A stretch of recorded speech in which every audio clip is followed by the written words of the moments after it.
Hello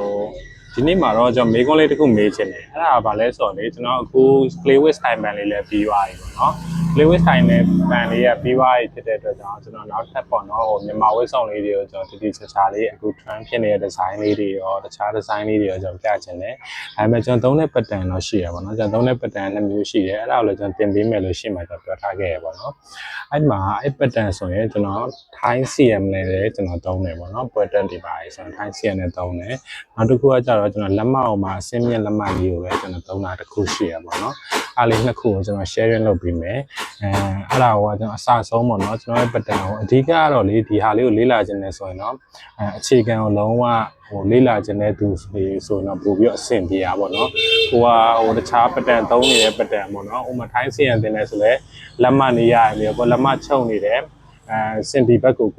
ထပ်ပြီး update လေးသွားခြင်းလဲဆိုရင်ဒီရာဒီကကြောင့်မိုးရာလေးလည်းဖြစ်တယ်ထဲလေးတွေကပါတယ်ပေါ့နော်အဲ့ဒီအတွက်ကြောင့်ကျွန်တော်တို့ဟိုသွားလို့ရအောင်ကျွန်တော်စီစဉ်ပေးထားတာပေါ့နော်လက်မပြီးတော့စင်တီကို update သွားခြင်းတဲ့သူတွေအတွက်လည်းကျွန်တော်ရဲ့ပွဲတက် Thai CM pattern လေးကို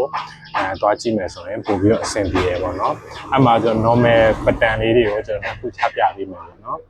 တစ်ခုကကျတော့ Thai CM ရှိမယ်တစ်ခုကကျတော့လက်မနေရှိမယ်လက်မနေကိုကျွန်တော်သင်နေကြအတိုင်းပဲကိုတိုင်းကြီးရစပြီးတော့အခြေခံ20ကျွန်တော်ကိုတိုင်း20ပါမယ်ပြီးသွားတဲ့ခါကျရင်ကျွန်တော်ပတ်သက်ဆွဲနေလုံးဝအသေးစိတ်ကိုရှင်းရှင်းလင်းလင်းတစ်ချက်ချင်းကျွန်တော်ပြပါပေးမယ်ပေါ့နော်အဲ့အတွက်ကြောင့်နှစ်ခုလုံးတော့ကျွန်တော်တင်ပေးမယ်ဒါနဲ့ဘယ်အရာကိုတင်ပေးရမလဲဆိုတာကိုဒီဘက်ကလိုက်ပြီးတော့ကြည့်နေတဲ့သူတွေအတွက်ပေါ့နော်ကျွန်တော်တစ်ခုလောက်ရေးပေးခဲ့ပေါ့နော်လက်မနီကိုကျွန်တော်ရင်တင်ပေးရမလားစင်တီနီကိုရင်တင်ပေးရမလားပေါ့နော်အားလေးတစ်ချက်လောက်ပြောပေးခဲ့ပါအားလုံးကိုကျေးဇူးတင်ပါတယ်နောက်ဗီဒီယိုမှာပြန်ပြီးတော့ဆုံမယ်တကယ်လို့ကျွန်တော်ဒီကပြီးတော့ဒီကလာတဲ့ feedback တွေကိုကြည့်ပြီးတော့